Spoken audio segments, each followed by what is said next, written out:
하나님이 보실 때도 마찬가지지만 목회자가 볼 때 너무너무 정말 자랑하고 싶은 그런 신앙. 자, 바로 데살로니가 교회였죠. 저도 어디 가가지고 요즘 좀 이렇게 교인들 자랑을 하고 싶은데요. 아, 우리 가정교회하고 우리 목자 목녀님들 뭐 정말 동역자 같다고 이제 너무너무 정말 성장하시고 제자 훈련으로 안 되는 그런 정말 제자다운 삶을 살고 있다. 또 우리 그걸 같이 목장을 하는 우리 목원들, 교인들도 너무너무 변화되시고 VIP들도 신앙을 갖고 이렇게 신앙생활 시작하시는 거 보면 너무너무 대견하고 예쁘다. 그런 이야기를 막 하고 싶은데 안 합니다. 절제를 나가요. 왜냐면 하면 별로 안 좋아할 것 같아요. 그렇죠. 그래요. 예, 근데 잘났다 너네 교회. 그럴 것 같아요. 그래가지고 사모가 막 얘기하려고 그러면 좀 못하게 합니다. 그래가지고 저 손주 사진 보여주듯이 저도 막 여러분 막 어디 가서 막 간증도 좀 세우고 싶고 말이죠. 막 자랑하고 싶은데 근데 절제하느라고 애를 쓰고 있습니다. 자, 자랑하고 싶은 신앙이라고 해서 물론 신앙이 완벽하다는 뜻은 아닙니다. 데살로니가 교회 교인이라고 해서 신앙이 완벽했다는 것은 아니에요. 결점이 전혀 없어서가 아니라 사랑하면 좋은 게 보인다라고 하는 것입니다. 부부지간에도 연애할 때는 왜 이렇게 그냥 이렇게 좋은 점이 많았죠. 나랑 다른 거가 그렇게 다 매력이잖아요. 근데 지금은 그 다른 것 때문에 그냥 막 엄청나시잖아요, 막. 네, 지금. 왜 그래요? 사랑하면 다 매력으로 보여요. 사랑하면. 심지어 뻐드렁니도 사랑하면 예뻐 보이는 거예요, 그래요. 자, 그런데 데살로니가 교회인들이 완벽해서가 아니라 사랑하니까 항상 좋은 걸 먼저 이렇게 이야기를 하고 좋은 걸 보게 되는 바울입니다. 2절에서 바울은 다른 서신서에서도 서두에서 늘 그렇듯이 은혜와 평강을 먼저 빌어줍니다. 책망이나 지적부터 하지를 않고 잘한 점에 먼저 주목하고 그 잘한 점이 먼저 눈에 띄는 거죠. 예쁜 게 먼저 보이는 거죠. 신앙의 잘못된 점, 교정해야 할 점은 뒤에서 말을 하고 먼저는 은혜와 평강을 복을 빌어준다. 굉장히 중요한 것입니다. 여러분도 이번 한 주간 사시면서 집에서 가까운 사람을 대할 때, 직장에서 코워커들을 대할 때 한번 이렇게 실험해 보시기 바랍니다. 눈에 딱 벌써 그냥 보면 첫눈에 그냥 딱 뭐가 잘못된 게 눈에 그냥 이렇게 자꾸 보이시더라도 그것을 바로 지적하지 마시고 처음에는 활짝 웃으세요. 네, 활짝 웃으시고 그 다음에 힘들지? 요즘 얼마나 참 어렵냐고 위로해 주시고 치하해 주시고 뭔가 나름대로 잘은 못했어도 나름대로 뭔가를 했으면 이렇게 격려해 주시고 그렇게 한번 시작을 해보시기 바랍니다. 그 다음에 뭔가 좀 교정해야 될 것, 고쳐야 될 것이 있으면 그때 한 번에 하나씩, 한꺼번에 그냥 막 빗발치듯 그렇게 하지 마시고 한 번에 하나씩 이렇게 좀 가능하면 좋은 어조로 그렇게 해주시고요. 좀 이따가 다음에 또 하나 해주시고 이렇게 한번 해보시기 바랍니다. 결코 업무 효율이나 성과가 떨어지지 않을 것으로 저는 확신합니다. 한번 직장에서도 여러분이 오너든 매니저든 한번 해보시고요. 집에서 자녀를 향해서 배우자를 향해서 한번 해보시기 바랍니다. 효과가 더 좋습니다. 결과가 아마 더 좋을 것입니다. 요한계시록의 7교회를 볼 때도 책망과 칭찬을 하실 때도 먼저는 칭찬을 하셔서 마음의 문이 열리고 마음의 문이 열리면 무슨 이야기라도 다 달게 들거든요. 마음이 닫혀버리면 아무리 진리를 얘기해도 사람이 거부를 하게 됩니다.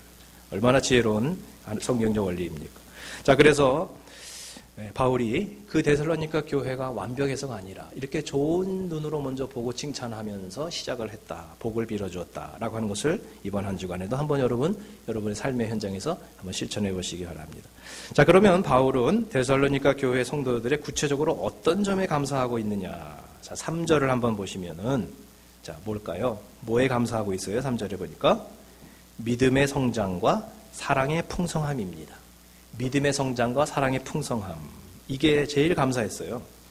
여러분, 목회자가 여러분을 바라볼 때, 교인들을 바라볼 때 제일 감사할 때가 언제인 줄 아세요? 저에게 맛있는 거 사주시고, 뭐 잘 해주시고, 제 의견에 잘 순종하고 따라주시거나, 교회 헌금과 봉사활동을 많이 기여하시거나, 물론 이런 것들도 다 감사하죠. 감사하지 않다는 얘기가 아니에요. 감사한데, 그거보다 더 감사한 거, 진짜 감사한 게 있는데 그게 뭐냐면요. 여러분의 각자의 믿음이 성장하는 것을 볼 때입니다. 여러분. 아무것도 안 해도 괜찮아요. 어린아이가 어머니, 아버지한테, 할아버지, 할머니한테 뭔가를 합니까? 아무것도 못해요. 똥오줌도 못 가려요. 그런데 건강하게 무럭무럭 자라주는 것만이 그게 가장 큰 기쁨이에요. 아프지 않고 이렇게 그냥 건강하게 자라주는 것. 그것이 존재 자체가 기쁨이거든요. 자, 여러분도 뭐 정말 충성되고 뭐 정말 열심히 뭐 하고 그것도 물론 감사한데 그거보다도 여러분의 신앙이 이렇게 자라주는 모습을 볼 때 제일 감사한 줄 믿습니다. 그 다음에 또 하나는 여러분의 성품이 사랑으로 변화되는 것을 볼 때 전에는 까칠하고 모나고 이랬던 분이 예수님을 닮아가는 모습이 보여지고 또 정말 가정에서도 목장에서도 서로가 화목하고 정말 이렇게 서로를 이렇게 위하면서 서로를 위해서 기도해 주면서 그렇게 자라가는 모습을 볼 때 목회자의 마음에 제일 감사한 줄 믿습니다. 할렐루야. 네, 제가 볼 때 그런데 하나님 보실 때는 더 그럴 거예요. 네, 하나님을 위해서 뭔가를 많이 해야 되는 게 아니고 하나님 보실 때 여러분의 믿음이 자라기만 해도 여러분이 사랑으로 성품이 변화가 되기만 해도 이게 정말 감사한 일입니다.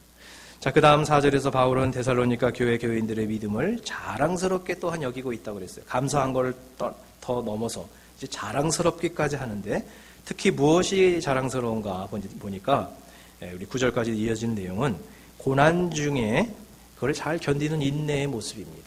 고난을 겪는데 신앙이 그냥 확 거꾸러져서 신앙을 포기하지 않고 저렇게 초신자가 저렇게 어려운 일을 당하는데도 흔들리지 않고 그 믿음을 그대로 이렇게 유지하는 모습을 볼 때 참 감사하고 참 자랑하고 싶은 것입니다. 여러분 물론 고난을 좋아하는 사람은 없습니다. 하지만 고난이 없는 신앙생활도 또한 없습니다. 오늘 5절에 봐도 하나님의 나라를 위해서 우리가 고난을 받는다 그랬습니다. 빌립보서 1장 29절도 한번 보겠습니다. 다 같이 빌립보서 1장 29절 시작. 그리스도를 위하여 너에게 은혜를 주신 것은 다만 그를 믿을 뿐 아니라 또한 그를 위하여 고난도 받게 하려 하심이라. 네. 예수 믿고 복 받고 은혜만 받는 것이 아니고요. 하나님 나라를 위해서 고난 받는 것을 또 포함이 되어져 있습니다. 인내하는 고난 중에 인내하는 그 모습을 볼 때 그 사람의 믿음의 실력이 나온다고 하겠습니다. 평상시 좋을 때는요 다 믿음 좋은 것 같아요. 형통할 때는요 모두 하나님을 사랑하는 것 같아요. 그런데 어려움을 겪을 때 그것을 어떻게 반응하고 어떻게 통과하면서 극복하느냐 이것을 보면 그 사람의 신앙의 본 실력이 나오는 겁니다. 거기에서 나오는 믿음이 진짜 믿음입니다. 자, 데살로니가 교회 교인들은 신앙 경력도 길지 않은데 예수 믿은 지도 얼마 안 되는 사람이 저렇게 어려운 일을 겪으면서 어떻게 신앙이 흔들리지 않았을까요? 어떻게 그들은 고난을 잘 이겨낼 수 있었을까요? 또 여러분들의 삶 속에도 정말 어려움이 없으면 좋겠는데 만일에 고난이 있으시다면 어떻게 여러분은 그것을 극복하실 수가 있겠습니까? 자, 그 비결이 여기 나오고 있습니다. 그것은 소망인 것입니다. 고난을 극복할 수 있는 힘은 소망입니다. 저희 교회가 속한 이 성결교회는 일제강점기인 1943년 12월 29일에 전국 교단 해산령을 일제로부터 명령받게 됩니다. 교단 해산령이 뭐냐면 전국에 한 200여 개에 있던 성결교회 그 앞에 문을 합판으로 다 막아버린 거예요. 못 들어가게. 모든 종교활동을 금지하는 거죠. 물론 다른 교단에서도 많은 핍박을 받았습니다만 교단 전체가 해산된 건 저희 교단뿐이에요. 왜 그렇게 미움을 받았을까? 도대체 뭐 때문에 해산까지 당했을까? 자, 이것을 보니까 바로 저 재림교리 때문에 그런 것입니다. 재림. 중생성결 신유재림 이 사중복음을 외치니까 말이죠. 재림이 걸려요. 재림은 소망을 주는 겁니다. 소망. 이제 조금만 견디자. 조금만 견디면 예수님이 공중에서 오신다. 예수님이 공중에서 오시면 불로 심판하신다. 하늘에서 유황불이 떨어져서 악한 자들을 다 심판하실 것이다. 그러니까는요, 이 소망을 주니까요, 신앙을 막 지키는 거예요. 저거는 악질교리다. 이래가지고 특히 더 미움을 당하게 된 거죠. 그래서 해산당하게 됐습니다. 얼마 있다가 1945년 8월 6일, 8월 9일 두 차례 걸쳐서 투하된 원자 폭탄에 의해서 정말 일본이 불바다가 돼서 완전히 항복하고 말았는데 이것도 일종의 하나님이 미국을 통해서 심판하신 것이 아닌가 생각합니다. 자, 오늘 말씀을 마무리하려고 합니다. 데살로니가 교회 성도들은 칭찬받는 신앙이었습니다. 교회 자랑이 되는 신앙이었습니다. 자, 그 신앙을 세 가지로 요약해 보면 이렇습니다. 믿음, 소망, 믿음, 사랑, 소망. 네, 세 가지죠. 믿음은 잘하고, 사랑은 뜨겁고, 소망은 인내로 견디게 해준다. 이 세 가지 덕목인 것입니다. 저와 여러분도 하나님의 기쁨이 되고 교회의 자랑이 되려면 이 세 가지만 우리가 가지고 있어도요, 정말 아주 모범적인 신앙이 될 수밖에 없습니다. 여러분, 이 셋 중에 내가 무엇이 부족한지를 한번 기도해 보시기 바랍니다. 나는 믿음은 잘하는 것 같은데 너무 사랑이 좀 뜨겁지 못해서 나중심적이다. 뭔가 다른 사람에게 사랑을 표현하는 것이 약하다. 그럼 사랑을 더 구하시고요. 나는 믿음도 사랑도 있는데 항상 자꾸 절망하고 자꾸 이렇게 마음이 디프레스 된다. 그러면서 여러분 소망을 갖고 견뎌보시기를 바랍니다. 자, 이 세 가지 신앙 덕목을 그것이 하나의 교리가 아니라 이론이 아니라 실제 삶 속에서 어떻게 구현해내는지, 자, 이것이 데살로니가 전서 1장 3절에 이미 구체적으로 설명되고 있는데요. 이 구절을 다 같이 한번 우리가 봉독하면서 오늘 말씀을 우리 마음에 한번 담아 보시기를 바랍니다. 자, 데살로니가 전서 1장 3절. 다 같이 시작. 너희의 믿음의 역사와 사랑의 수고와 우리 주 예수 그리스도에 대한 소망의 인내를 우리 하나님 아버지 앞에서 끊임없이 기억하미니. 아멘.